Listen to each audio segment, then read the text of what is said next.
Yeah, I know a lot of people might find this one especially to be pretty random, but this was a hugely nostalgic movie in my household. Happy Feet turns 20 years old in 2026. Jake, little bro, if you're watching this, you feel old yet? I say this because this was one of his favorite movies growing up, and before bed, like, we often picked which movies to watch, like, before we fell asleep. And more often than not, Jake would pick this movie. I don't know if that has to do with the fact that he just enjoyed the story or he loved animals, anything of that nature. Those probably both had factors in that, but you know what?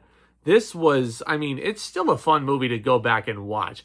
Of all people, it's directed by George Miller, director of the Mad Max movies. Yeah, I bet a lot of you didn't make that connection. But the hero of this movie is a lovable emperor penguin in Antarctica named Mumble, who's voiced here by Frodo himself, Elijah Wood. And he can't sing to attract a mate like his peers, but he has a unique talent for tap dancing, hence the title, Happy Feet. He's cast out by his elders for his differences, so he embarks on a journey of self-discovery, and also to find the cause of a fish famine, eventually discovering fishing vessels from the aliens, which in this movie are the equivalent of humans. And I actually do remember, as a kid, going to see this in the movie theater in IMAX. And think about this for a second. In 2006, you don't really think of IMAX like the gigantic screens that encompass the whole wall of a gigantic movie theater building. Not talking about that kind of IMAX. I'm talking about a dome screen. Like, it's all encompassing and literally all around you.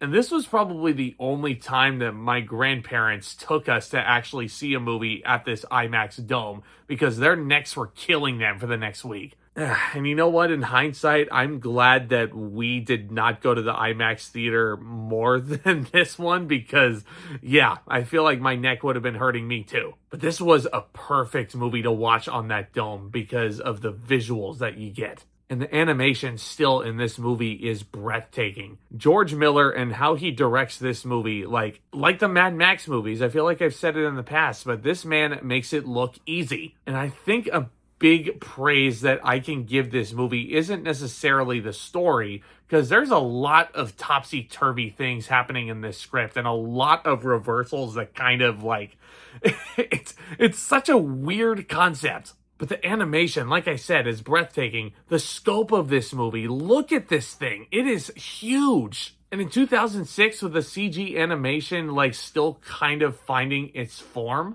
Like, yeah, Pixar was a huge juggernaut in animation at the time still, especially with computer-generated imagery. But keeping in mind, Happy Feet was not under the Disney umbrella. So I don't want to say that this film kind of had an uphill battle, but considering the resources and what they had, this is a damn impressive movie. And the fact that it almost looks like you can see millions of penguins just running about this big, gigantic ice island. And all the hard work that it took for these animators to really make this imagery stand out, it has to be commended, absolutely. And I forgot about a lot of the big name actors that they got to voice the characters in this. I knew about Elijah Wood voicing Mumble, and I think he does a solid job at it. He is still as likable as he usually is. I do like him in the Lord of the Rings movies quite a bit. And yeah, to be frank, I feel like he is going to be Frodo for life. That is what most people will recognize him as, and that is totally fine. It's almost like the Daniel Radcliffe effect. A lot of people are going to recognize that man for being Harry Potter, and you know what? I'm sure Elijah Wood is just fine with that. It's also kind of interesting to see a Lion King-like journey for this character where you see him as just a cute little penguin, which, oh my god, the first few scenes of Mumble learning how to dance and just how he talks and just how he's animated, it is just cute overload. Like, you just want to eat this movie up for the most part. And then when he grows up and the journey he's going on and all the zany characters that he's coming across, two of which are voiced by the legendary Robin Williams, and you would not be able to tell the difference because, like, this man was just so damn great that he was able to distinguish two very different characters and two very different voices, and you wouldn't have been able to guess that Robin Williams voiced both of them. God, I just miss that man so much every day.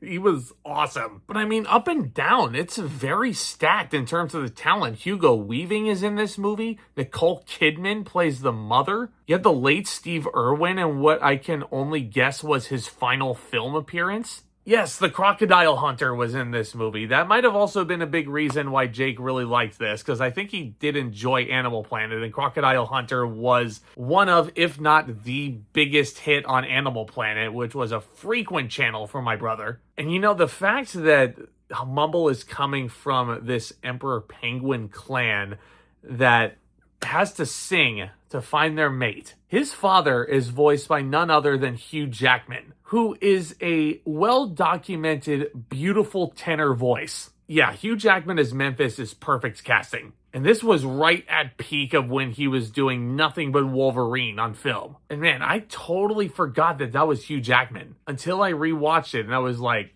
I can recognize that voice anywhere. And the songs are very fun. The dance sequences are really impressive to watch, with all the penguins learning how to dance with Mumble. But there's part of me that also thinks that this movie, for all of the effort that was put into it, for all the talent that's in there, for all the praise that it got, this won the Best Animated Feature Oscar in 2006. And you know what? Considering its competition in the year 2006, it's probably not all that surprising that the Academy picked this one. But I don't know. As a 29-year-old man now, I can sit here and say that I don't think Happy Feet is an excellent movie by any stretch. I would call it borderline very good.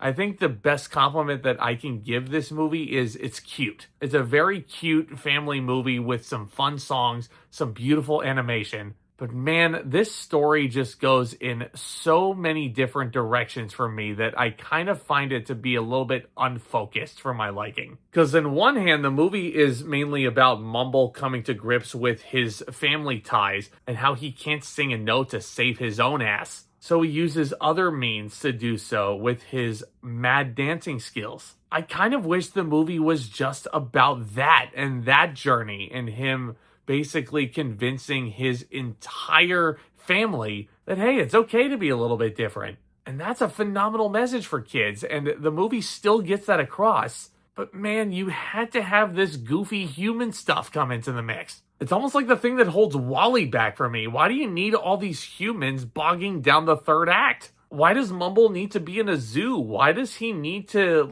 get their approval in order to escape and go back into the Arctic? Which, by the way, incredibly rushed plotline. You could have made a whole movie about his journey to go back home. But here he is, dancing in front of the humans in the penguin exhibit at the zoo, and then 5 seconds later, he's back. He's back with that little tracker on him. And I'm like, where's the stuff in the middle? How did he get back?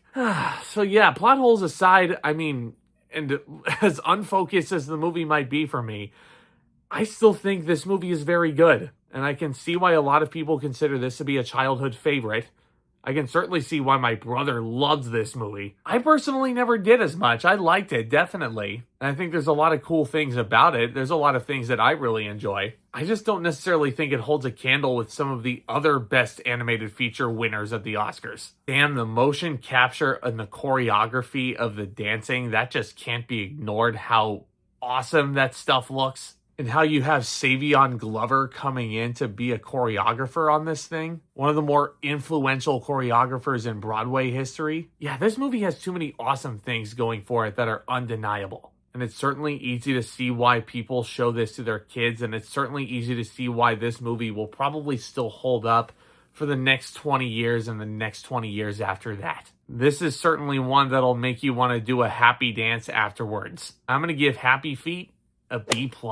Oh, and I know that grade might sting for some people. I can already sense it. But let me know what you think. Let me know if you guys grew up with Happy Feet. Is this your favorite animated movie of the 2000s? I love getting in front of this camera and talking all things in the movie world with you guys. There's a lot of really fun topics to dig into with you guys. And y'all are welcome to join this great community that we've already built here. Hit that subscribe button if you're new. Tap that thumbs up as well. And stay tuned for more exciting content hitting this channel very soon, guys. So with all that being said, Back Talk, commence.